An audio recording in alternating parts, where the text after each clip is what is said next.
서울대학교 무역학과 졸업하셨고요. 펜실베니아 대학 와튼스쿨에서 경영학 석사를 하셨습니다. 71년에 그 행정고등고시 합격을 하셨고요. 98년에 4대 건설교통부 차관, 99년에 1대 기획예산처 차관, 그다음 2003년에 제11대 건설교통부 장관을 역임하셨습니다. 경력상으로는 100세 시대에 참여마당 공동대표, 국가경영전략연구원 원장, 건전재정포럼 공동대표를 맡고 계십니다. 그럼 오늘 강연을 맡아주신 최승찬 장관님을 큰 박수로 맞이하도록 하겠습니다.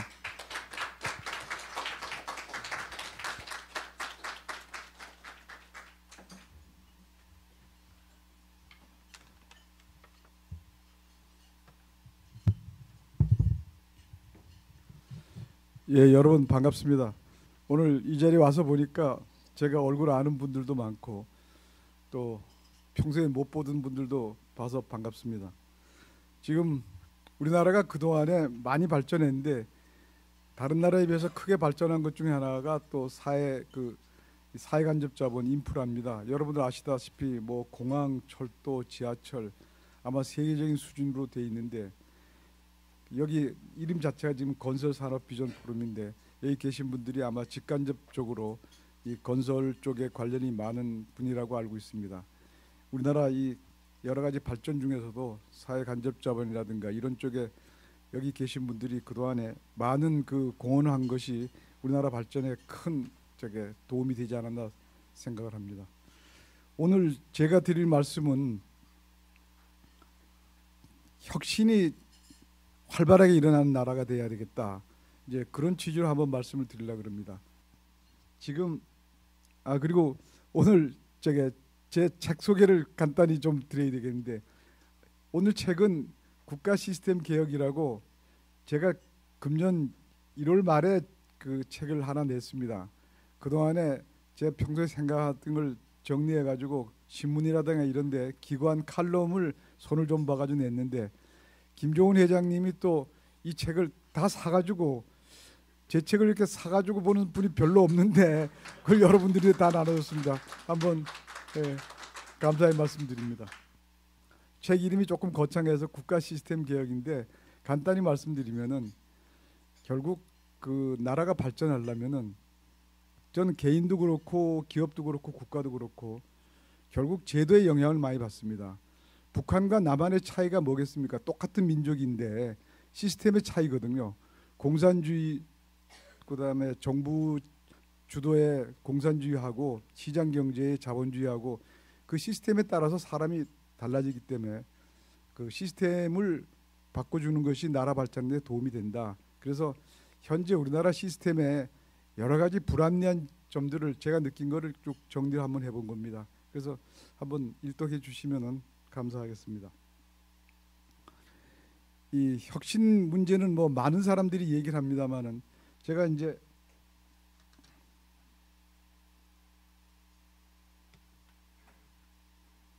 우선 처음에 일본, EU, 미국 이 세 나라를 이래 보면은 지금 일본 같은 경우에 제일 그 어떻게 보면 정체되어 있는 그런 나라라고 볼 수 있습니다. 지금 그럼에도 불구하고 우리나라도 지금 굉장히 이제 정체 국면으로 들어가고 있는 거죠. 심지어는 우리가 일본 꼴 나는 거 아니냐 이제 그런 얘기도 합니다. 근데 작년 같은 경우에 아마 한 20년 만인가요? 우리나라가 처음으로 일본보다 경제 성장률이 떨어졌습니다. 그리고 지금 미국 작년에 우리나라가 1.4% 성장을 했는데 미국이 작년에 2.5% 성장을 했습니다. 금년의 전망을 보면은 뭐 2.3% 정도 보고 있는데 미국은 2.7%를 보고 있어요.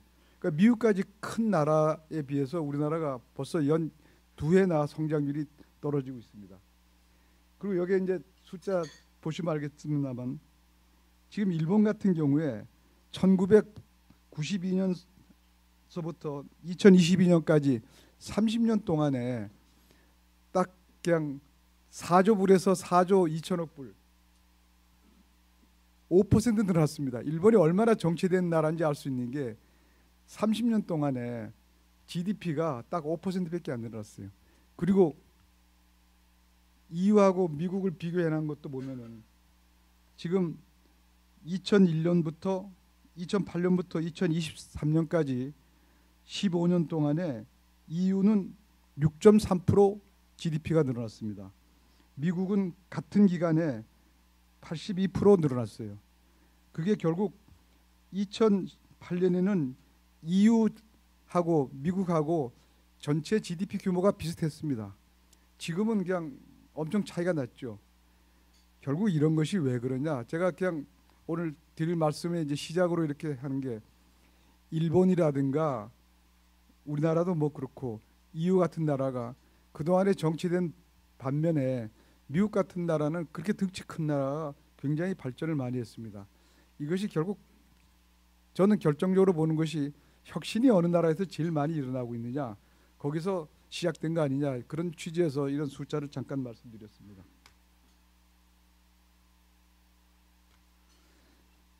우리나라는 그동안에 빠른 성장을 해왔습니다. 근데 한마디로 얘기해가지고 그동안에 우리 빠른 성장이라는 것은 성장 전략이 패스트 팔로우 전략이라고 볼 수 있습니다. 그냥 우리 60년대 70년대 뒤로 오면서 여러분들 뭐 한때는 가발 수출하고 섬유 수출하고 합판 수출하고 그다음에 조금 나아져서 가전제품 수출하고 이렇게 해서 발전해 왔는데, 그때는 우리가 무슨 새로운 아이디어보다도 다른 나라에 있는 그 제품들을 다른 나라보다 싸게 빨리 조금 개선해 가지고 어떻게 하면 잘 만드느냐, 그걸로 경쟁을 해가지고 성공을 했거든요. 그러니까 옷 같은 것도 다른 나라보다 좀 싸게 만들고 또 빨리 만들고 약간 뭐 조금 개량을 해가지고 그런 식으로 해왔는데 그게 성공을 했죠. 그때는 우리나라 이제 인건비도 싸고 노동력도 풍부하고, 근데 이제 지금 와서는 이제 그 전략이 한계에 이르렀다 이런 얘기죠. 왜냐하면은 우리 임금이 벌써 동남아에 비해서 10배 정도 되고 있지 않습니까? 고령화되고 인력 부족까지 나오고 있고요. 개도국의 추격이 있고 또 선진국의 견제도 받고, 그러니까 옛날처럼 물건을 싸게 만들고 빨리 만들고 이거 갖고는 경쟁이 안 된다 이거죠. 넥타이를 우리가 아무리 싸게 만들더라도 방글라데시나 뭐 이런 나라보다 싸게 만들 재주가 없지 않습니까? 그래서 이제 그와 같은 전략 갖고는 안 되고 퍼스트 무버가 돼야 되겠다. 세상에 없는 물건을 만들어 가지고 새로운 거를 갖고 경쟁을 해야지 기존에 있는 비슷한 물건을 빨리 만들어 가지고 경쟁은 안 된다. 이제 그런 얘기죠. 예를 들어서 넥타이를 예를 들면은 넥타이를 옛날에는 싸게 만들어 가지고 성공을 했는데 이제는 그 싸게 아무리 싸게 만들어도 동남아 이런 개도국을 쫓아갈 수가 없으니까 넥타이 한 개가 500불 1000불 하더라도 팔리는 그걸 만들어야 된다 이거죠. 이제 그걸 싸게 만드는 것보다는 어떻게 하면은 저게 패션 감각을 넣는다든가 디자인을 넣는다든가 아니면 넥타이를 떠나 가지고 아예 의복 자체를 꼭 넥타이 매는 그런 게 좋으냐, 다른 걸 할 수 없느냐, 그런 식으로 머리를 돌려 써야 되는 거지. 이제 기존 제품을 뭐 조금 가공을 해가지고 그거 갖고 경쟁은 안 되겠다 이런 얘기죠. 그래서 앞으로는 우리나라 발전 전략을 결국 이제 퍼스트 무버로 나가야 된다. 그러니까 핸드폰도 삼성전자가 옛날처럼 뭐 잘 만드는 것 같고 안 되고 이게 애플에서 아이폰이 나오고 스마트폰이 나오니까 세상이 확 뒤집어졌잖아요. 그런 같은 걸 이제 만드는 쪽으로 나가야 되겠다 하는 이제 그런 생각입니다. 그래서 근데 앞으로 이제 이와 같은 퍼스트 무버로 나가야 되는데 결국 이렇게 나갈 수밖에 없는 것이 우리나라가 현재 그 처하고 있는 여러 가지 여건 중에 크게 봐서 전 두 가지를 지적을 하는데요. 하나는 저출산 고령화 문제입니다. 이 문제는 지금 뭐 하도 언론에서 많이 얘기하고 그러니까 뭐 여러분들 이제 식상할 정도겠습니다만 간단히 얘기하면은 2050년에는 우리나라 고령화 비율이 대충 40%입니다. 지구상에 한 나라 인구의 40%가 65세 이상 된 나라가 국가로서 과연 제 기능을 할 것인지 이제 그런 의문이 드는 거죠. 그리고 그렇게 되면은 결국 고령화에 대한 여파는 뭐 여러 가지 다 옵니다.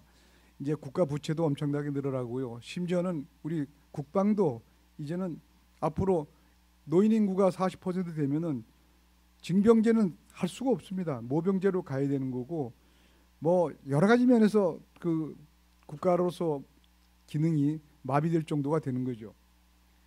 그리고 지방 같은 경우도 지금 이미 인구 3만도 안 되는 군이 근 20개에 달합니다. 해마다 늘어날 수밖에 없어요. 그럼 뭐 행정 제도도 바꿔야 되는 거고 이제 지방은 이제 완전히 소멸하는 얘기 많이 나오지 않습니까? 뭐 그런 등등 이제 그런 변화가 엄청나게 있을 거고요. 그다음에 두 번째로 제가 드는 거는 우리나라는 세계화로 가장 덕을 본 나라입니다.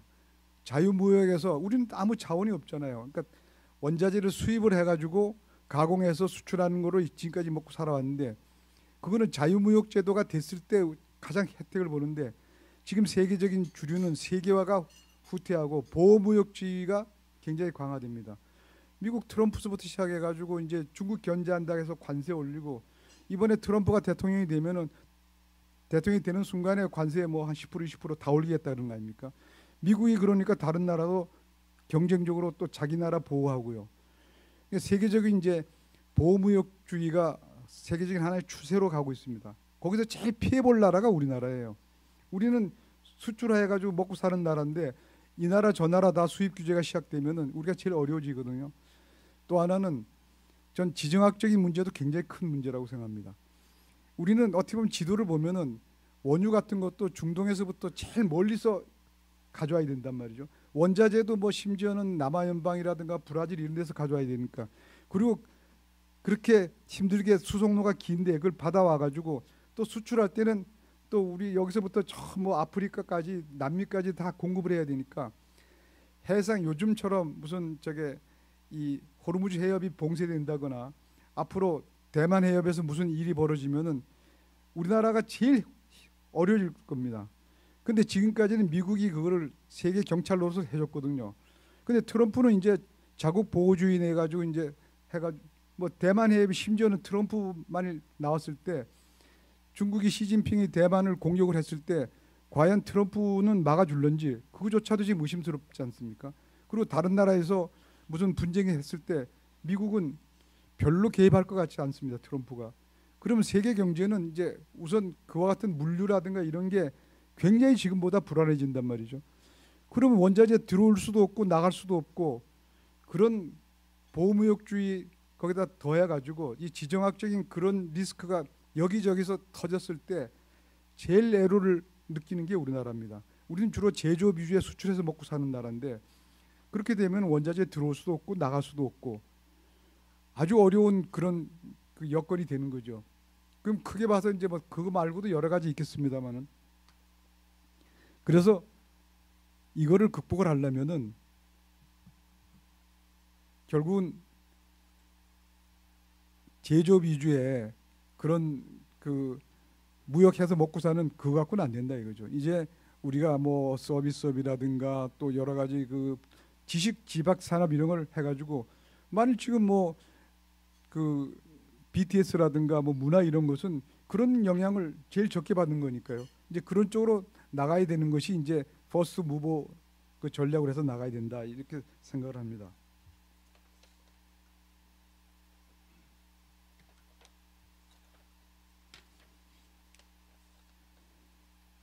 그러려면 이제 결국은 퍼스트 무버가 되려면은 혁신이 활성화돼야 된다 이런 얘기죠. 근데 혁신이란 것은 보통 이런 얘기하면 뭐 제조업에서 공정을 개선하고 뭐 이렇게만 생각하는데 제가 말하는 혁신이란 것은 우리 전 사회적으로 혁신이 활성화돼야 된다 이거죠. 이거는 무슨 제조업뿐만 아니라 서비스업, 농업, 무슨 유통업, 그다음에 또 기업뿐만이 아니라 정부도 마찬가지고요.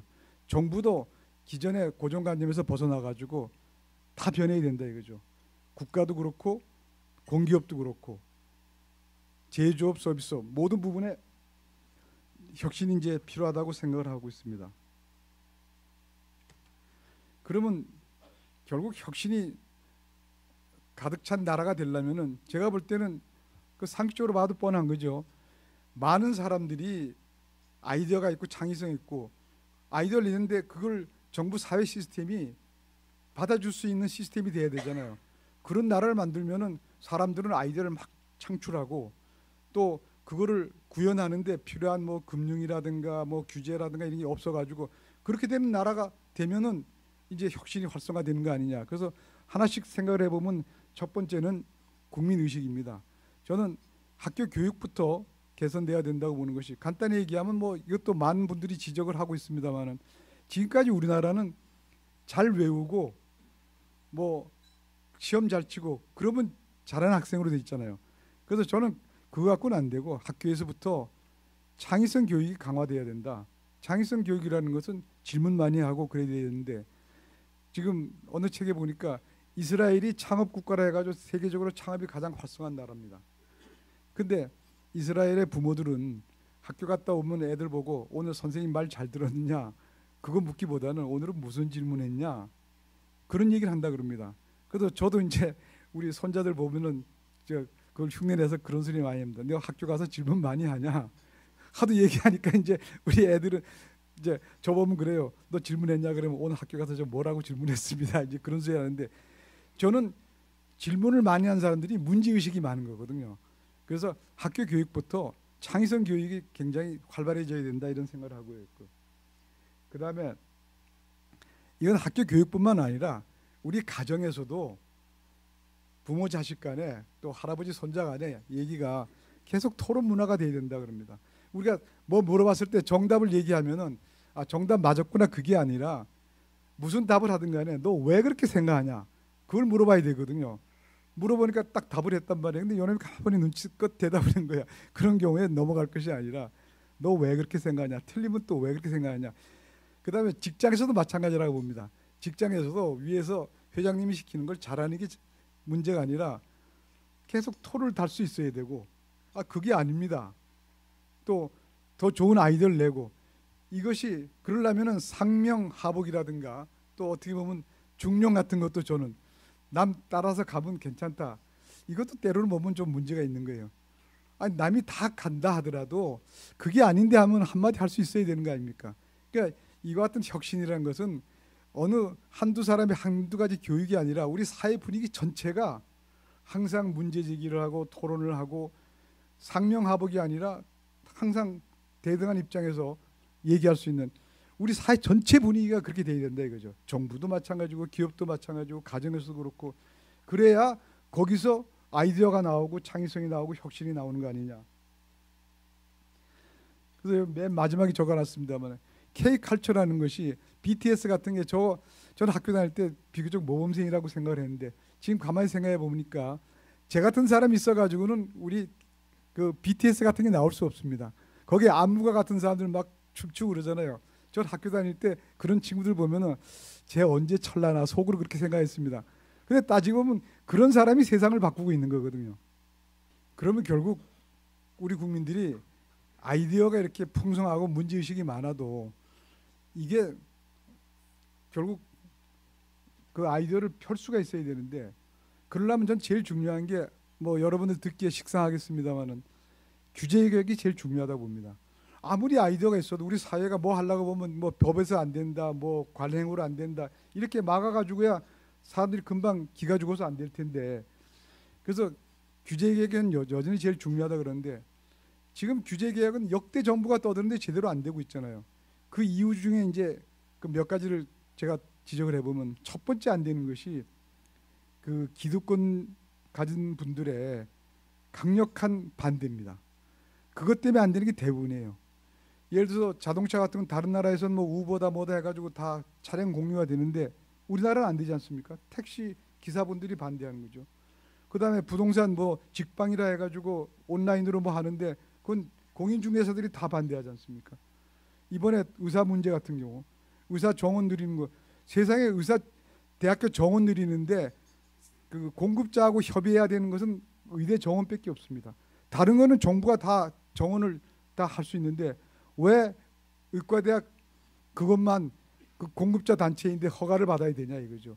이 강력한 그 생산자 단체들에 따라서 그런단 말이죠. 농산물 수입 개방하려면 농민들도 눈치 봐야 됩니다. 또 지방에 이제 전에 보니까 광주 같은데 아직도 큰 쇼핑몰이 없다는 거 아니에요. 그건 그 영세 그 상인들 또 때문에 못하는 거 아닙니까? 많은 개혁이 정부나 또 많은 분들이 아이디어가 있다 하더라도 그 생산자 단체의 반대를 극복하기 무지하게 어려워요. 그래서 제가 볼 때는 이 문제는 뭐 결코 쉬운 문제는 아닌데 저는 한 가지 원칙을 정부가 세워야 된다고 봅니다. 하나는 뭐냐? 전체 국민들의 후생을 높이는 규제는 무조건 풀어야 된다. 생산자 단체가 아무리 강력하더라도 전체 국민들의 어떤 소비자 이익을 하는 문제에 대해서는 그건 정부가 의지를 갖고 일단 풀고 그분들의 여러 가지 생업의 문제라든가 이거는 보완책으로 해줘야 된다 이거죠. 만일 택시를 그것 때문에 뭐 차량 공유를 막을 것이 아니라 차량 공유를 외국처럼 허용하되 택시 기사분들이 생계가 어렵잖아요. 그건 거기에 대해서 다른 전지 훈련을 해준다든가 또 한시적으로 보조금을 준다든가 그렇게 문제를 풀어야지 그것 때문에 규제 자체를 계속 유지하는 건 문제가 있다 이거죠. 그다음에 아까 말하는 그 쇼핑몰 같은 거 만드는 것도 전체 그 지역의 소비자를 위해서는 풀어줘야 되는데 영세 상인들이 어려움이 있으면 그분들이 먹고 살 수 있는 보완책은 해주더라도 그것 때문에 그 규제 자체를 푸는 거를 안 해서는 안 된다 이거죠. 그래서 그런 큰 원칙을 가져야 되고 또 이 문제를 풀려면 우리나라에서 제가 볼 때는 이 소비자 보호 권익운동이 되게 세게 나와야 된다고 봅니다.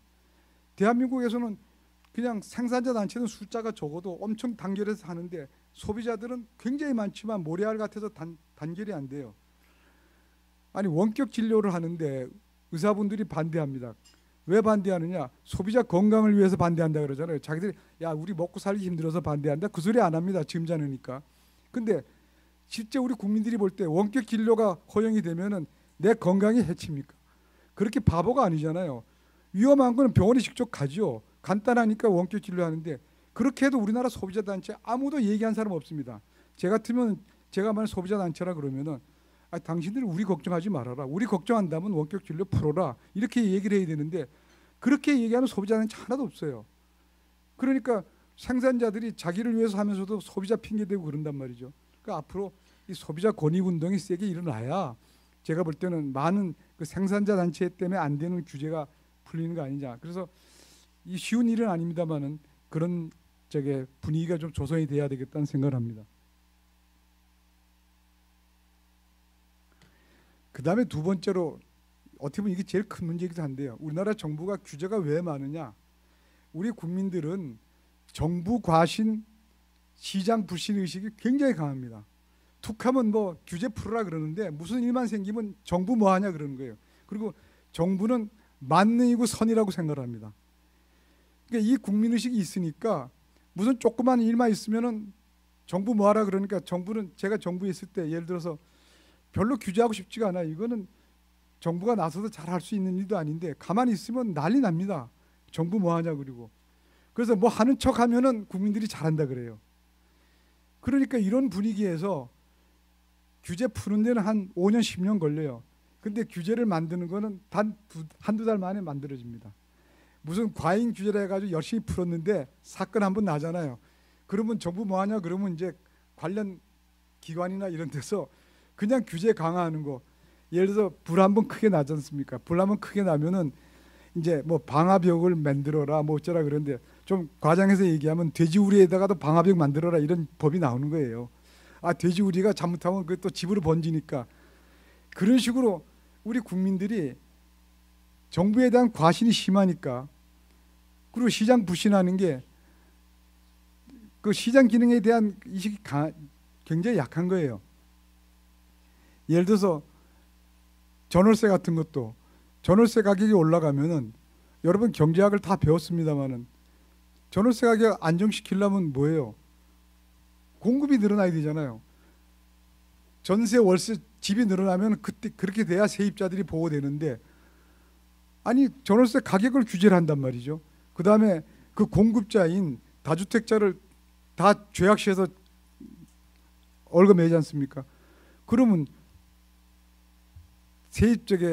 임대주택 공급이 주는데 어떻게 임대주택 가격이 안정이 돼요? 임대 가격이. 당연히 공급을 늘리든가 수요를 줄이든가 둘 중에 하나 해야 되는데 수요를 줄일 수 없으면 공급을 늘린 쪽으로 나가야 되는데 우리나라 정부는 거꾸로 특히 지난 정부 같은 경우에 아니 강남에 새집 아파트에 대한 수요가 많아가지고 올라가니까 그럼 다들 재건축해야 유일한 공급책이 강남에서는 재건축인데 그걸 틀어 막았잖아요. 아니 지금 고급 아파트가 없어가지고 값이 올라가면 고급 아파트가 늘어나야 되는데 그걸 공급을 줄이는 쪽으로 나가네. 어떻게 보면 그 대책 같지 않은 대책이 국민들이 볼 때는 대책이라고 생각하고 그렇게 안 하면은 정부는 뭐 하냐 이래 된단 말이죠. 그래서 제가 볼 때는 정부는 만능도 아니고 선도 아닌데 우리 국민들이 정부에 대한 과신이 너무 심하니까 이것 때문에 규제가 안 없어지는 거예요. 툭 하면 정부가 나서고 정부가 나서면 그게 쓸데없는 그 규제가 많고 이렇게 규제가 많으면 아이디어가 아무리 있어도 뭐 자유롭게 뭘 할 수가 없잖아요.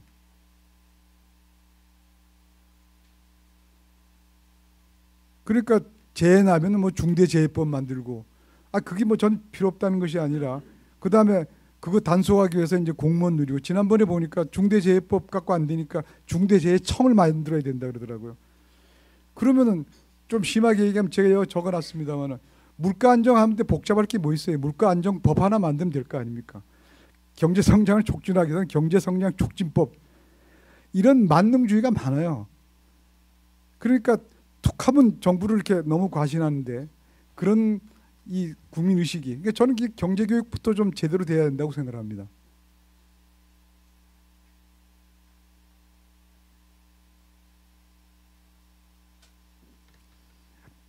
제가 예를 하나 이게 드러났는데 지금 우리나라 여기 다들 경제 공부를 하고 대한민국이 세계에서 가장 학력 수준이 높은 국민인데 제가 항상 이런 질문을 합니다. 우리나라 국민들은 가격은 뭐에 의해서 결정됩니까? 이렇게 물어보면은 시험 칠 때는 수요와 공급에 의해서 결정된다 이렇게 얘기할 거예요. 근데 실제로 많은 사람들 머릿속에는 가격은 수요와 공급에서 결정된다는 것은 교과서에 나온 얘기고 실제로는 원가 플러스 적정 마진이 가격을 결정한다. 이렇게 생각하는 게 아마 대부분의 속마음일 겁니다. 왜 제가 이렇게 얘기를 하는 거 아니? 그렇지 않고서야 대한민국에서는 툭하면 원가 공개하라는 얘기가 왜 나오냐 이거죠. 원가 공개하라는 게 투명한 사회에 원가를 공개하라는 게 뭐가 문제되느냐.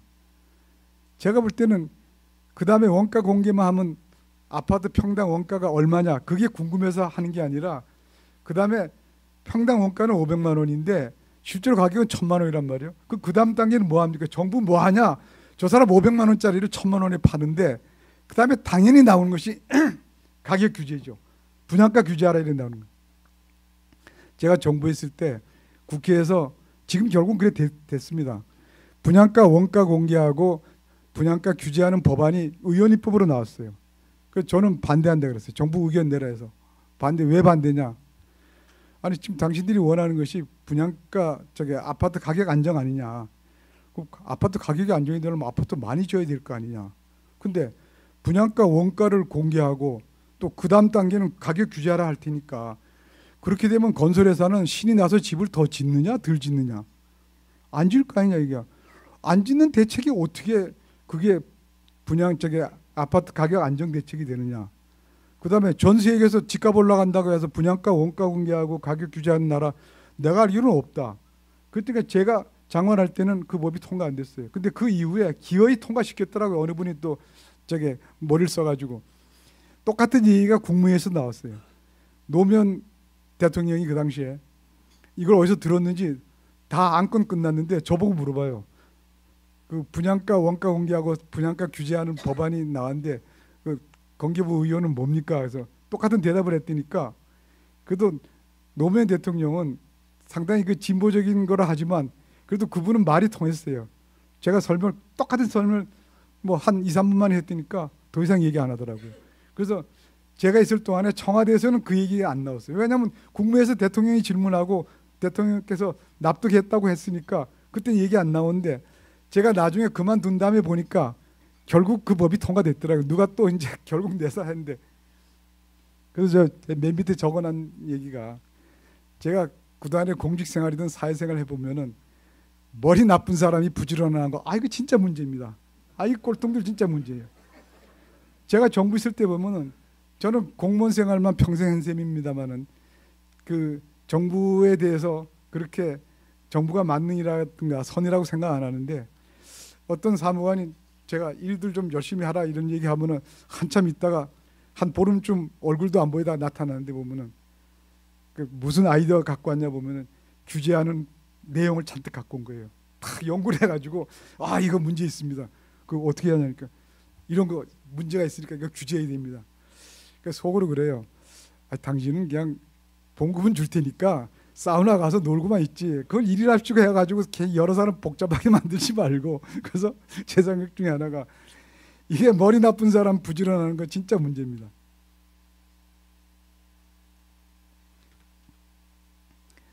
그 다음에 결국 혁신이 일어나려면은 지금처럼 이제 규제 아이디어가 풍부하게 창의성 있는 아이디어가 많이 나와야 되고, 그 다음에 그거를 하려면 이제 규제가 없어야 그걸 구현할 수 있는 거 아닙니까?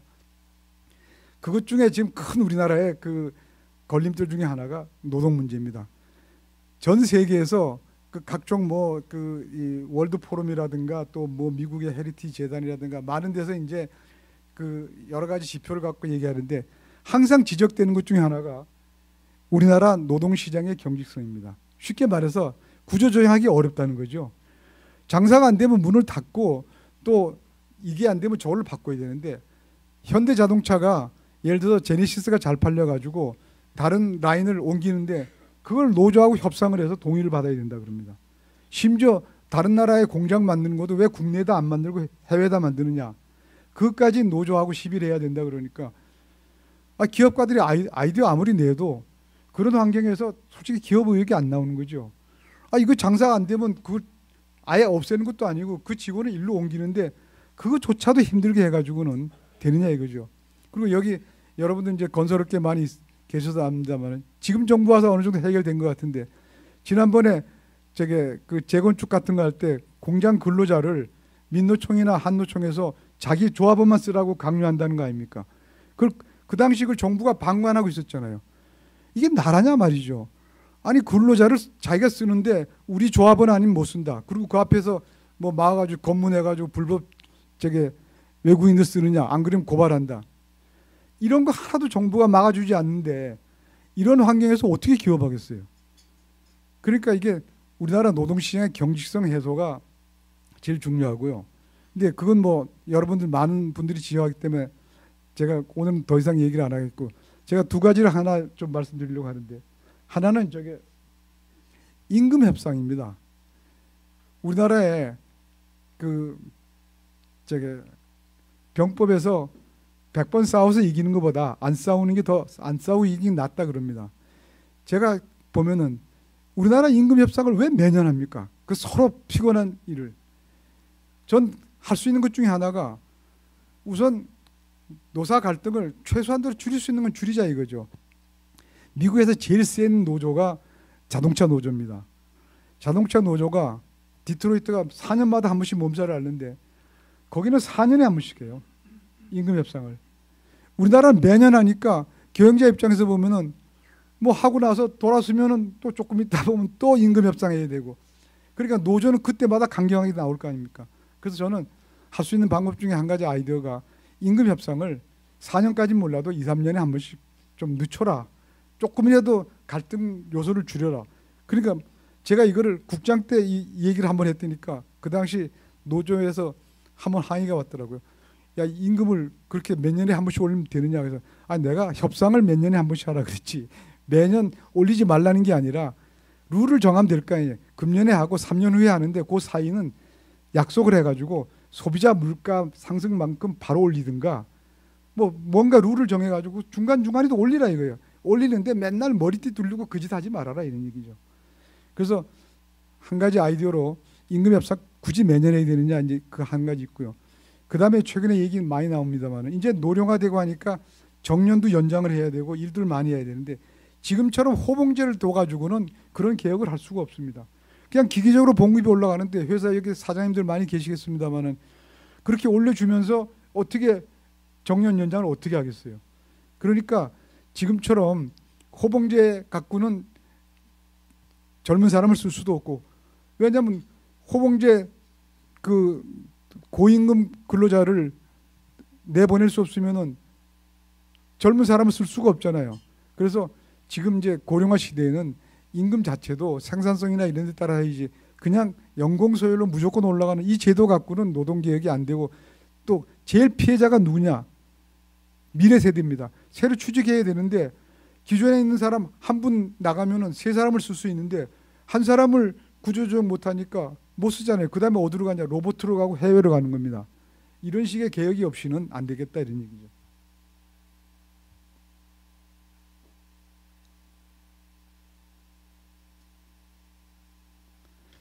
그 다음에 전 중요한 것이 지금 이제 아이디어도 있어요. 규제도 많이 풀어졌어요. 이제 노동시장도 상당히 유연해졌어요. 그럼 이것만 갖고 안 되는 게 젊은 사람이 아이디어가 있고 그러면은 창업이 활성화돼 가지고 지금 뭐 의사가 되거나 변호사가 되거나 공무원이 되거나 이런 식의 어떤 안정적인 직업보다는 제일 활발하게 경제활동을 해야 되는데 그러려면 창업이 활성화돼야 됩니다. 제가 볼 때는 결국 이게 혁신이 일어나고 그러려면 이 창업이 잘 돼야 되는데 이것도 뭐 많은 분들이 지적합니다만은 제가 오늘 지적하고 싶은 것 중에 하나는 결국 창업 금융부터 잘 돼야 됩니다. 지금 우리나라에서 아마 여러분들 자제분들이 창업하겠다 그러면 대부분 다 말릴 겁니다. 왜냐하면은 그 당사자도 망하면 큰일 나고 보통 그것도 돈 대준다고 없는 돈 대줘가지고 늙어서 해서 안 될 일 중에 하나가 자식들 창업하는데 그 돈 대줬다가 온 가족이 다 망한다는 겁니다. 그러니까 그런 식으로 해가지고 지금 창업 솔직히 말해서 다 말리잖아요. 말릴 수밖에 없는 분위기 아닙니까? 그러면 아이디어도 있고 다 좋은데 창업은 활발하게 일어나야 되는데 창업 금융이 제가 강조하고 싶은 것은 이게 융자가 아니라 투자로 나가야 된다 이거죠.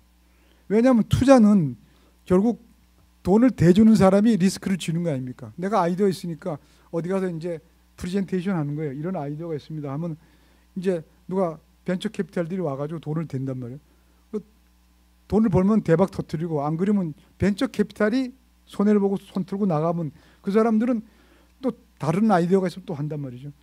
미국 같은 경우에는 창업가들이 이제 젊은 창업자가 어디 가서 한다 그러면은 그 벤처 캐피탈들이 모여가지고 그런데요. 당신 이거 처음 하냐? 한 서너 번 말아 먹었습니다. 그러면은 괜찮겠네 하고 돈을 대준답니다. 왜냐하면은 서너 번쯤 실패했으니까 이제 뭘 좀 알겠구나.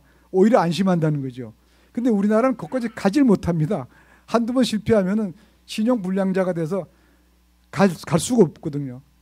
그래서 저는 창업 금융이 활발해져야 되는데 그건 반드시 투자 쪽으로 가야 되고 그러면 또 개인 입장이나 기업에서는 그 내가 실패하면 나만 손해보는데 함부로 투자 못할 거 아니에요. 그 리스크를 정부가 많이 줄여줘야 된다 이런 얘기예요. 그러니까 창업 금융을 하는 사람들이 많이 나올 수 있도록 거기에 대해서는 세제 혜택도 주고 또 정부가 그런 요새 그 비슷한 게 있긴 있어요.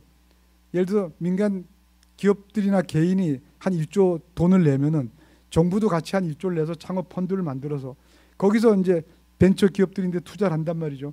투자를 하는데 만일에 인센티브가 있어야 될 거 아니에요. 실패 확률이 높으니까. 돈을 벌면은 정부는 3만 먹고 민간 투자자가 7을 먹는다든가 또 반대로 실패하면은 정부가 7을 터지고 민간 기업은 3밖에 안 터지고 세제 혜택도 주고 그래서 또 창업금융 벤처 캐피탈들이 많이 그쪽으로 돈이 오도록 그 리스크를 많은 부분을 정부가 메꿔줘야 된다. 그런 식으로 생태계를 만들어주고 그 다음에 이제 M&A 같은 거 해가지고 돈을 벌어가지고 부자가 될 수 있도록 그래서 대한민국에 예를 들어서 창업해서 야 누집 아들 돈 벌었다 이런 소문이 좀 파다하게 나야 되는 겁니다. 근데 미국 같은 데 보세요. 지금 미국에 지금 그 큰 기업들이 우리나라처럼 재벌 3세가 하나도 없습니다. 지금 뭐 아마존, 뭐 저기 구글, 테슬라, 엔비디아, 애플, 마이크로소프트 다 창업한 기업들 아닙니까? 그 사람들이 다 부모가 돈이 많아가지고 한 거 아니거든요. 그냥 다 벤처 캐피탈들이 돈 대고 거기서 돈 벌면은 그거 갖고 시드마니가 돼서 벌었단 말이죠. 그러니까 미국이 세계에서 제일 잘 나가는 이유가 어디냐? 노동시장이 제일 유연하고 아까 그 노동시장 그 얘기할 때 제가 최근에 그 일론 머스크 그 책을 보니까 지금 저게 옛날에 트위터 지금 이름 바꿔가지고 X라고 바꿨던데 트위터를 머스크가 인수해가지고 한 두세 달 만에 한 80%를 잘라요. 그냥 메일로 수고했습니다. 내일부터는 안 나와도 됩니다. 그냥 메일로 쫙 보내고 그냥 해고해요. 전 그게 꼭 그 시스템이 좋다는 건 아니지만 미국의 노동시장이라는 것이 구조개혁하는데 경영자들이 전혀 신경 안 쓰는 거예요. 필요 없는 사람은 자른다. 전 그게 뭐 좋다는 건 아닙니다만은 그쯤 되니까 미국에서는 기업들 하는데 그냥 굉장히 공격적으로 할 수 있잖아요. 자기가 보니까 저 회사 뭐 엉터리 같은 게 많아. 그럼 내가 인수해가지고 어떻게 하면 경영 잘 되겠다. 그게 막 통하거든요. 그러니까 조금 게으른 경영자라든가 이런 거는 수시로 바뀝니다. 왜냐하면 그런 아이디어 있으면 돈 되는 사람 나오죠. 예를 들어서 저 회사 자산도 많고 그런데 저 경영자가 엉터리해서 그런다. 내가 가면 잘하겠다. 그러면 그래 너 잘할 것 같다. 그럼 그 돈 되는 사람도 나오고 딱 사가지고 쫙 구조개혁하면은 이익이 확 늘어난단 말이에요. 그러면 또 금방 되팔 수 있고 이게 얼마나 역동성 있는 제도입니까? 그러니까 그게 이런 생태가 이루어져야 되는데 우린 그게 안 되잖아요. 아이디어 뻔히 있어도 야 거기 가서 언제 구조개혁이 안 돼. 또 돈 되는 사람도 겁나서 안 돼주는 겁니다.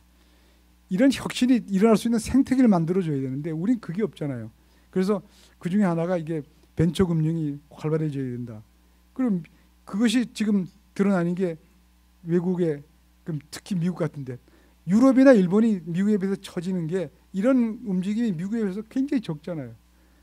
미국에 지금 7대 기업 뭐 매그니션트 뭐 세븐인가 뭔가 하는 주식시장에 있는 그 기업들이 다 벤처에서 출발하는 기업들이고 그런 것이 결국 그와 같은 혁신이 활성화되는 그런 사회에서 나온 거 아니냐 그런 생각이 듭니다. 예를 들어 지금 쿠팡이 요새 이제 그동안에 맨 적자만 내다가 요새 굉장히 이제 흑자도 내고 분위기 좋아지지 않습니까? 이 쿠팡이라는 것도 제가 신문을 이래 보니까 손정희 일본의 소프트뱅크의 손정희 회장이 통 크게 돈 대주지 않으면 살아남을 수가 없죠. 매년 적자 나는데 손정희 회장 같은 벤처캐피탈 공격적인 한 사람이 그래 돈 대주마고 확 대주니까 그것 때문에 사는 거 아닙니까? 그 모델이 이제 와서는 그 뭐 대만도 진출하고 그런다 그러는데 이와 같은 것들이 그리고 알리바바도 소프트뱅크의 손정희 회장이 뭐 몇백억 주고 된 게 나중에 한 몇십 배 버는 거 아닙니까? 물론 뭐 그분이 망하기도 하고 뭐 어쩌고 하십니다. 혁신이 활성화되려면은 그와 같은 그 생태계가 많이 돼야 우리 사회가 굉장히 활성화되고 역동적이 되는 거 아니냐 이거죠. 우리 보면은 우리 사회가 보면은 머리 좋은 사람이 다 지금 의사 되겠다 그리고 한때는 또 전국에 수능 성적 좋은 사람들이 서울법대 다 가고 제가 볼 때 이게 건강한 나라는 아니죠. 아니 의사가 안정적인 직업이란 건 알고 있습니다만은 만일에 벤처기업에 가서 돈 번 사람이 많다 그러면 고등학교 애들 똑똑한 애들이 의사 안정적이지만 뭐 한 달에 참 연봉 3, 4억 그것도 적은 돈은 아닙니다만은 아니 난 그거보다는 어디 가서 벤처기업 한번 하겠다.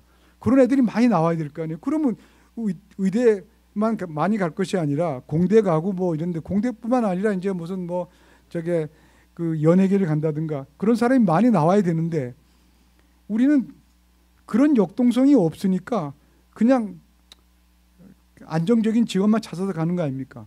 그래서 제가 볼 때는 우리 사회에 그냥 우리 분위기가 신문에 어느 기업이 뭐 돈 벌었다, 어느 젊은 사람이 돈 벌었다 이 기사가 계속 심심치 않게 나와야 젊은 사람들이 야망을 갖고 그런 쪽으로 나갈 텐데 우리는 그런 점에서 보면 창업이 활성화되고 창업해서 돈 벌었다는 사람들이 가끔 튀어나와야 된다 이거죠.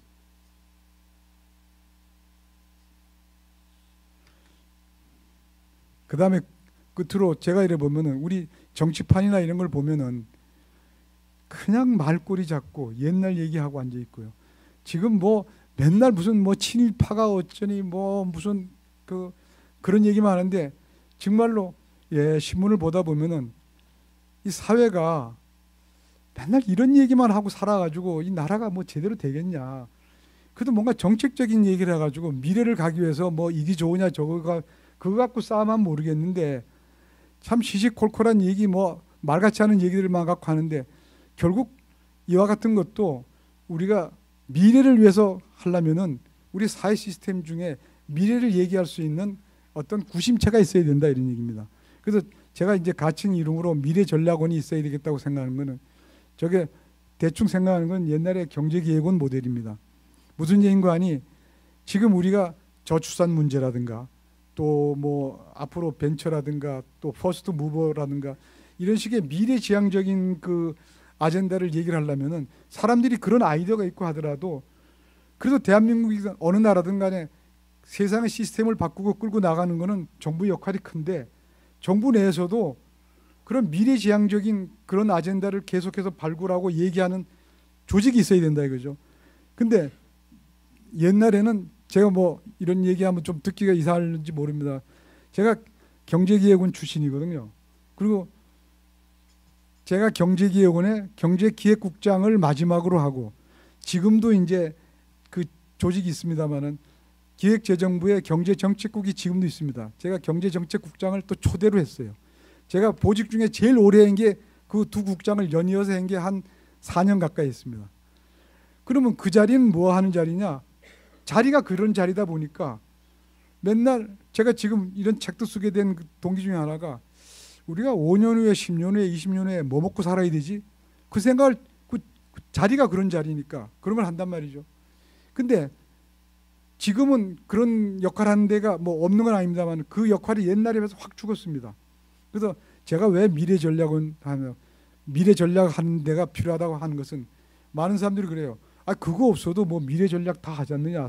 산자부도 하고 뭐 과기부도 하고 다 하지 않는데 제가 이 미래 전략원 얘기를 하는 것은 그 부처들이 각 조직들이 자기들 이익하고 맞는 개혁이라든가 아이디어는 다 내요. 근데 그거하고 반하는 아이디어는 안 냅니다. 농림부가 우리 농업은 앞으로 오그라들어야 됩니다. 농업은 더 이상 보호해서는 안 됩니다. 또 중소기업청이 우리 뭐 중소기업 보호를 하기 위해서 대기업을 얽어매야 됩니다. 이제 그럴 필요 없습니다. 그런 아이디어 나올 수가 없어요. 또 노동부는 어차피 노조의 입장을 많이 들을 수밖에 없습니다. 그래서 각 부처는 자기 나름대로 미래 계획을 다 세우는데 그 계획의 한계는 뭐냐? 자기 관할하는 조직과 이익단체들의 그걸 해치지 않는 범위 내에서만 아이디어를 냅니다. 근데 세상의 일은 그 기득권 가진 사람들의 이해를 해치면서까지 해야 되는 개혁이 무지하게 많아요. 그 아이디어는 안 나옵니다. 그 아이디어는 결국 중립적인 그런 기구가 있어야 나오는 거예요. 옛날에 제가 경제개혁을 했습니다. 수입 개방 노력이라든가 규제 개혁 많이 했는데 우리나라 금융 개혁이라든가 무역 개방이라든가 농업 개방이라든가 이게 그 부처에서 자진해서 만든 게 없습니다. 어떻게 보면 다 옛날에 경제개혁을 포함해서 업계나 이런 데서 분위기 조성해서 밀어가지고 그게 개혁이 된 거거든요. 근데 그분들 욕할 수가 없는 게 농수산부 장관 보고 우리나라 쌀 농사 이제 필요 없으니까 뭐 그만 지읍시다. 보조금 필요 없습니다. 그 소리 나오게 할 수 없잖아요.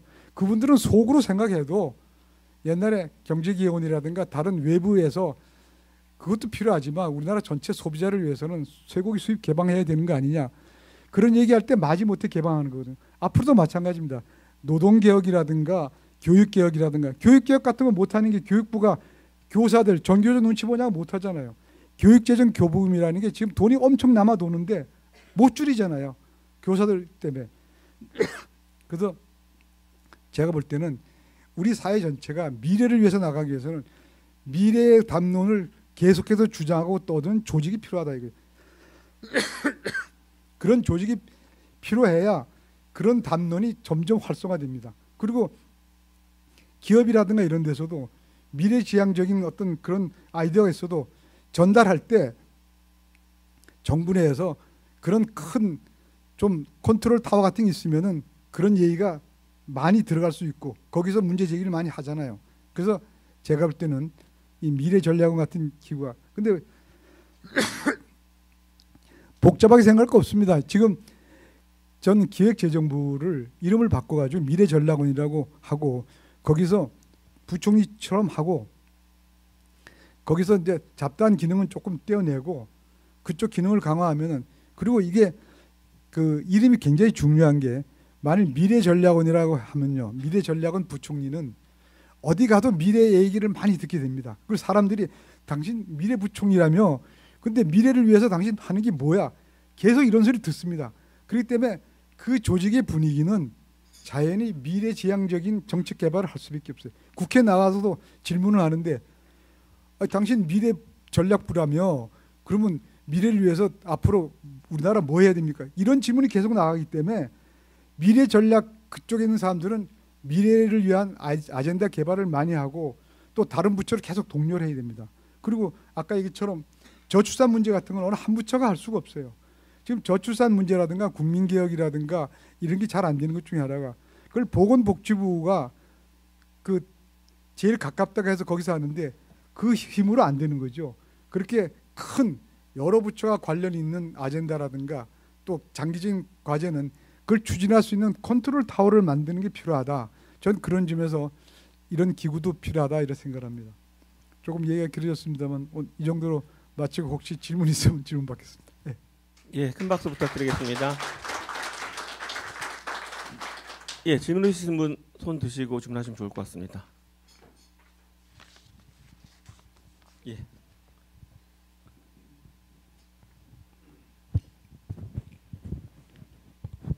예, 한국건설학기단 안소입니다. 말씀 감사드리고요. 그러면 저희가 항상 좀 저는 고민스러운 게 문제는 알아야 될 사람은 관심이 없고 이걸 알 기회가 없는데 이런 것들이 필요한 사람한테 어떻게 효과적으로 전달할 수 있는 어떤 방법이 없을까 하는 거 하나고요. 또 하나는 아까 우리나라 의사결정의 주체가 이익 집단에 휘둘리는데 소비자가 의사결정의 중심에 설 수 있는 어떤 방법이나 기구가 있을지요? 예, 그 아주 평소에 아마 생각을 많이 하신 분 같습니다. 저도 똑같은 생각을 하고 있는데 결국은 제가 가끔 칼럼도 쓰고 어쩌고 그러는데 그런 생각이 듭니다. 칼럼 쓰면은 제 칼럼 보고 잘 봤다 뭐 어쩐다 이제 그런 반응이 오잖아요. 문자라도. 그때마다 느끼는 것 중에 하나가 당신은 안 봐도 되는데 왜 당신까지 봤느냐. 당신 말고 다른 사람이 봤으면 좋겠다 하는데 그 쉬운 일이 아니에요. 보면 알만한 사람들이 열심히 보는 거예요. 그래서 저는 그런 점에서 보면은 건전한 시민 운동이 있어야 된다고 봅니다. 제가 지금은 뭐 조금 물러나 있습니다만 선진사회 만들기 연대라는 거를 제가 지금도 이사장을 하고 있고요. 또 얼마 전에 그만뒀습니다만 건전재정 포럼 공동 대표도 한 10년 했습니다. 그게 지금 제가 선생님께서 말씀하신 것처럼 이게 결국 국민들이 의식 개혁이 돼야 되는데 정부의 힘만 갖고 안 되거든요. 그래서 이런 운동이 많이 나야 되겠다. 의식 개혁 운동들이. 그래서 지금 미국 같은 경우에 관심 있게 제가 보니까 미국의 아주 상당히 큰 보수적인 싱크탱크가 헤리티지 재단입니다. 헤리티지 재단이 어떻게 만들어졌는가 하니 70년대 중반에 미국도 상당히 이 규제가 많고 또 좌파적인 생각이 너무 팽배할 때 미국의 지식인들이 미국 사회가 이렇게 가서는 안 되겠구나. 그런 의식 자각 운동이 일어나가지고 그때 이게 자유, 시장 경제 뭐 이런 데 대한 거를 이론적으로 우리 국민들 교육을 많이 시켜야 되겠다. 교육보다도 이제 홍보 계몽을 해야 되겠다 해서 그런 거를 뒷받침할 수 있는 싱크탱크를 만드는 게 헤리티지 재단입니다. 지금도 헤리티지 재단은 수많은 중산층들의 회비로 주로 유지가 됩니다. 그리고 경제교육 프로그램도 만들었습니다. 시민단체들이. 주니어 어치브먼트라고 해가지고 세계적인 단체인데 그거를 강영식 부총리가 우리나라에도 도입해가지고 우리나라도 주니어 어치브먼트라는 경제교육 아까 제가 잠깐 얘기했습니다만 그런 운동 같은 거 하는데 제가 볼 때는 이건 정부가 했으면 좋겠는데 정부가 하면 정쟁에 휩쓸립니다. 보수 정부가 하면은 또 이거 보수 교육이다 하고 하기 때문에 이게 건전한 시민단체 우리 김종인 회장 같은 분이 많은 운동을 합니다만은 이런 시민 의식 개혁 운동 같은 게 많이 일어나야 된다고 이제 보고 있고요. 그다음에 이제 두 번째 아까 예 소비자 그 문제도 참 사람들이 큰 줄기에서 관심을 많지만 자기가 헌신하는 데는 굉장히 소극적입니다. 제가 한 보직 중에 하나가 소비자 행정과장을 한 적이 있습니다. 근데 그건 불행하게도 소비자 행정과장이 제가 마지막이에요. 대한민국의 소비자 행정과라는 게 경제기획원에 있다가 제가 있을 때 없어졌어요. 제 마지막으로. 그때 제가 엄청 항의했습니다. 세상에 수많은 과 중에 하필이면 소비자 행정과를 없애느냐. 대한민국의 의식 수준이 그거였어요. 아니 소비자 행정과를 더 강화를 해야 되는데 이거를 정부 조직 그때 줄인다고 그게 우리나라 국민 의식입니다. 그때 제가 소비자 행정과장을 할 때 보니까 저는 지금도 아까 잠깐 말씀드린 것처럼 소비자 운동이 강화돼야 된다고 보는데 그때 보니까 지금도 뭐 크게 안 낮았어요. 소비자 행정, 소비자 운동이라는 게 대부분 여성 단체들이 운동을 하고 있습니다. 지금도 마찬가지예요. 뭐 소비자 연맹, 한국 뭐 부인회 뭐 그때 소비자 단체 그 장들을 만나서 간담회를 해보면 100% 여자분들입니다. 지금도 아마 마찬가지일 거예요. 그래서 제가 있을 때 그 한 분을 저게 초청을 해가지고 소비자 단체를 한번 만들겠습니다. 그 인베안 씨라는 분인데 미국의 유명한 소비자 운동을 했던 랄프 네이더 그 책도 번역을 하고 해서 아, 이 소비자 단체를 좀 강력히 저게 육성을 해야 되겠다 해가지고 제가 그분을 모셔가지고 저게 소비자 운동 좀 더 세게 하십시오. 그래서 이제 등록도 받아주고 해서 그분이 운동을 좀 했어요. 근데 에피소드가 우리 소비자 운동의 이제 어떻게 보면 그 인식인데 그분을 제가 권유해가지고 소비자 운동 단체로 등록을 받아줬는데 그 권한을 보니까 정부 내에서 그런 저게 비영리 사회단체 등록은 국장 정결이에요. 제가 과장인데 그래 우리 국장님인데 이런 단체를 등록을 받아줘야 되겠습니다 하니까 그분이 굉장히 또 그 신중한 분이라 아 이건 소비자한테 이건 중요한 거니까 차관 결재를 맡아야 된다고. 그래서 아 이거 정결 규정에 국장 정결인데 아, 국장님이 사인하면 되는데 뭐 차관까지 뭐 올립니까 했더니 아 그래도 올려야 된대. 그래서 뭐 나 대수롭지 않게 올렸더니까 우리 제가 어느 분이라고 얘기는 안 하는데 그 차관이란 분이 아 이런 단체를 왜 등록을 받느냐 이거예요. 그래서 제가 아, 소비자 운동을 강화를 해야 되는데 지금까지 이렇게 다 여자분들이 무슨 여성운동 차원에서 하고 있기 때문에 이걸 좀 강화하려면 조금 더 어그레시브한 분을 하나 키워줘야 되겠습니다 했으니까 결국은 사인 안 하는 거예요 이분이. 그래가지고 제가 공무원 생활하면서 그런 사인은 처음 봤는데 불가 자기 사인란에다가 한문으로 불가 딱 해가지고 딱 주는 거예요. 쟤는 지금도 잊지 못하는 게 자기 결단에다가 불가라고 사인해서 내려보내주는 것도 처음 봤어요. 그래 결제를 못 받았어요. 근데 나중에는 결국 받았는데 그분 그 사모님이 그 소비자 운동에 조금 관심 있고 그래요. 그래서 내가 나중에 그 저게 그분인데 얘기를 했지. 당신 그 차관에서 결제단데 에피소드를 얘기했더니까 그 양반도 나름대로 발이 있어가지고 어쩌어쩌 해가지고 우리 차관님 사모님인데 들어갔어. 그러니까 한마디 했던 뭐해라. 그러니까 나중에 그 서류 다시 갖고 오라는 거야. 그래서 아, 난 안 갑니다. 그래 우리 국장이 가서 받아가지고 왔어. 그래 그분이 이제 소비자 운동을 했어요. 그래서 우리나라에 지금 소비자 운동이 전 여기 계신 분들 중에서라도 이 강력한 소비자 운동이 좀 나는 것이 규제 개혁에도 도움이 되고 우리 개혁이라든가 이런 데 많은 데 도움이 된다고 봅니다. 예. 예, 권장님. 권장님.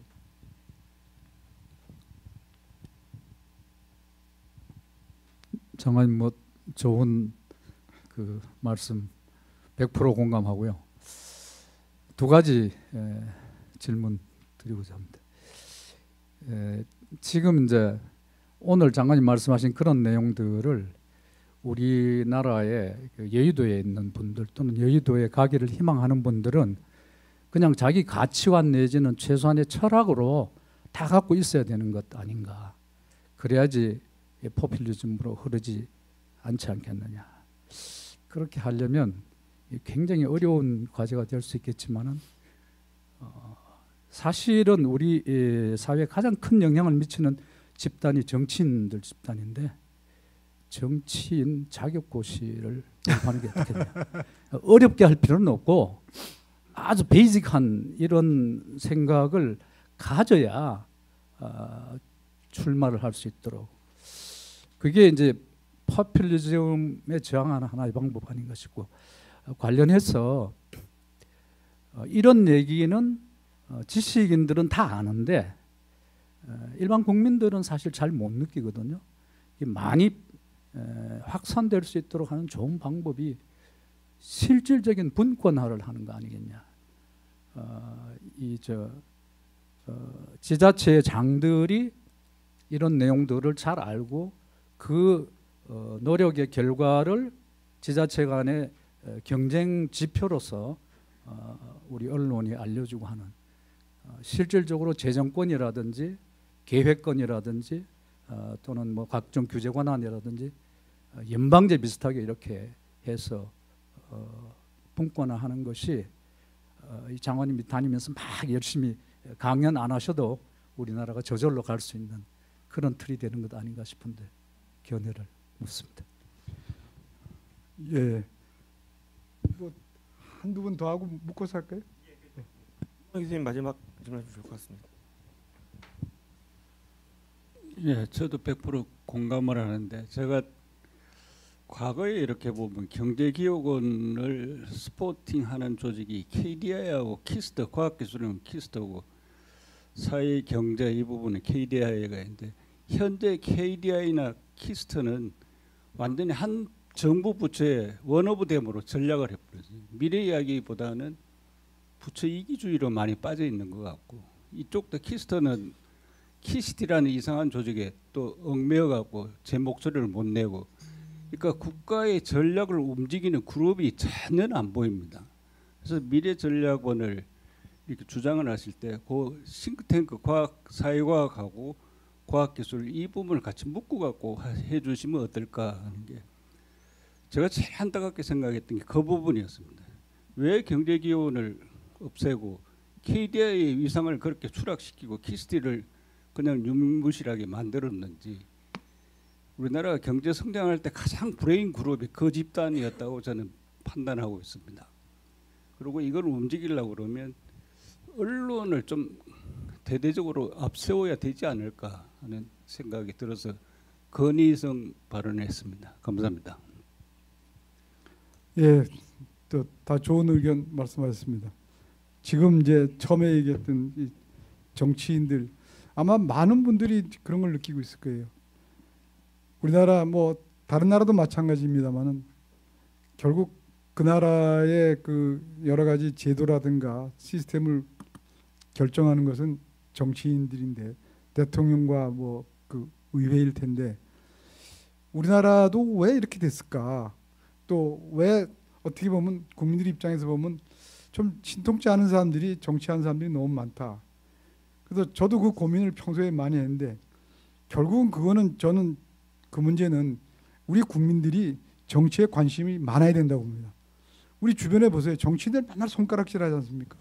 근데 여러분들 주변에서 좀 사람 괜찮은 사람 보고 당신이 좀 정치 좀 하시오.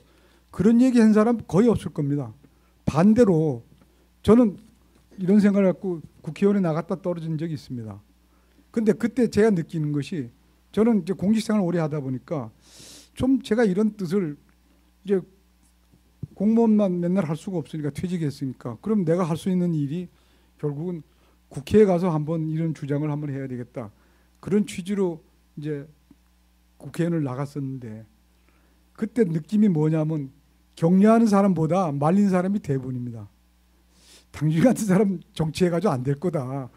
거기 가면 쉽게 말해서 좀 낯도 두껍고 뭐 겉모습 수도 있고 좀 그래야 되는데 당신 하는 집 봐가지고 그래가지고 진짜 그래서 제가 당선도 안 된 거죠. 당신 같은 사람이 그 판에 할 수 있겠느냐.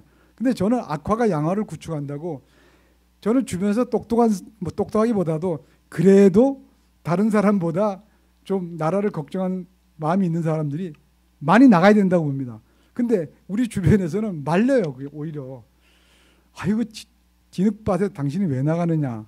그래서 그리고 뭐 꼭 정계에 진출하라는 것이 아니라 주변에 괜찮은 사람들을 격려하고 도와주고 그래야 되는데 정치판은 욕하면서 괜찮은 사람 나가는 것도 말리고 또 나가면은 뭐 좀 지지도 해주고 뭐 필요하면 저기 후원금도 좀 몇 푼 주고 이런 식으로 해야 되는데 그 판 나쁘다 그러면서 관심도 안 가지면은 결국은 엉터리 같은 이번에도 보면 뭐 제가 일일이 검열 안 하겠습니다만은 그런 자격 미달된 사람들 누가 뽑습니까? 우리 국민이 뽑는 거 아니에요.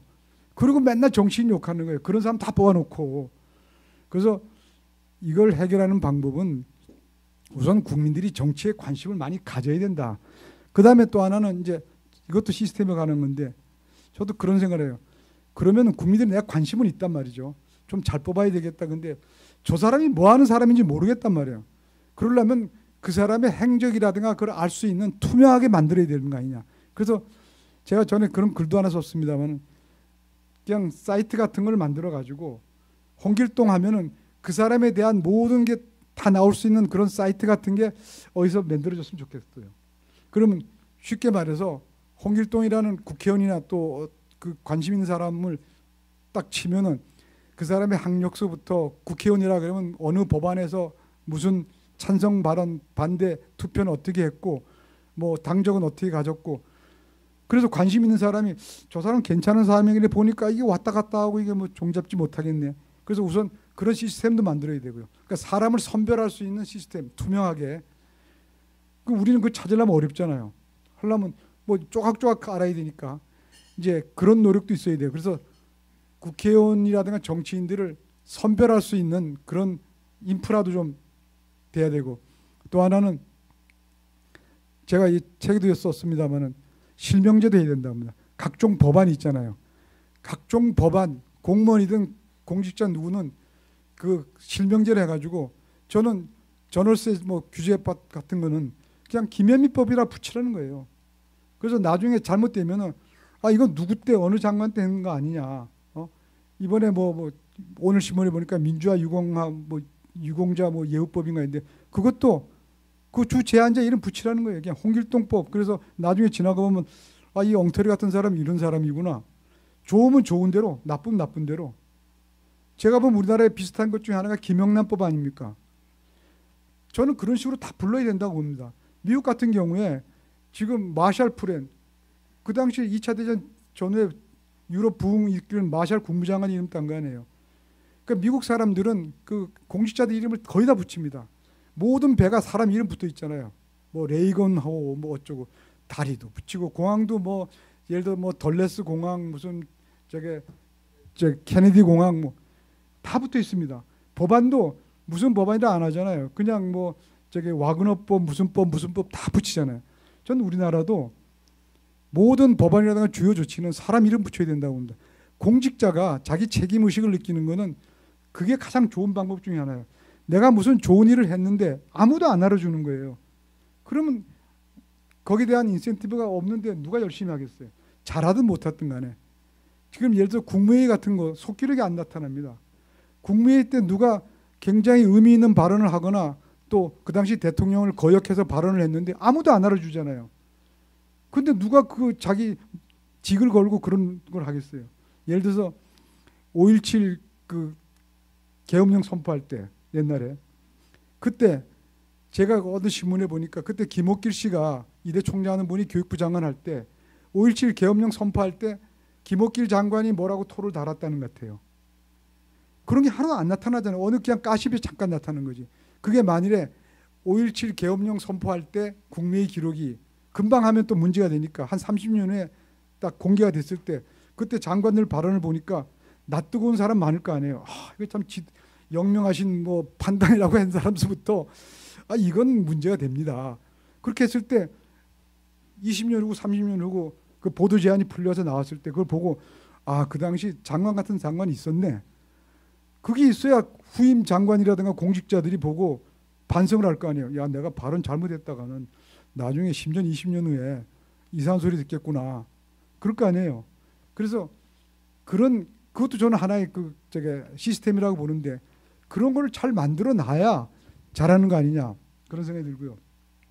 그 다음에 이제 그 분권이라든가 지방자치단체 저는 뭐 아까 우리가 창의성 이런 걸 하더라도 분권 같은 건 좀 굉장히 중요하다고 봅니다. 무슨 일이 하나 결정하고 바뀔 때마다 그게 한두 사람의 그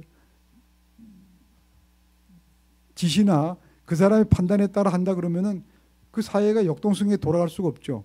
근데 이제 그거는 반드시 이제 책임과 같이 따라가야 된다고 봅니다. 저는 지방자치단체 자치에 대해서 옛날부터 그 주장한 사람 중에 하나입니다만은 지금 그게 그래서 분권은 저는 지금도 찬성합니다만은 지방자치단체 같은 데서 이제 그만큼 그분들이 그걸 해낼 수 있는 능력도 배양시켜줘야 된다고 봐요.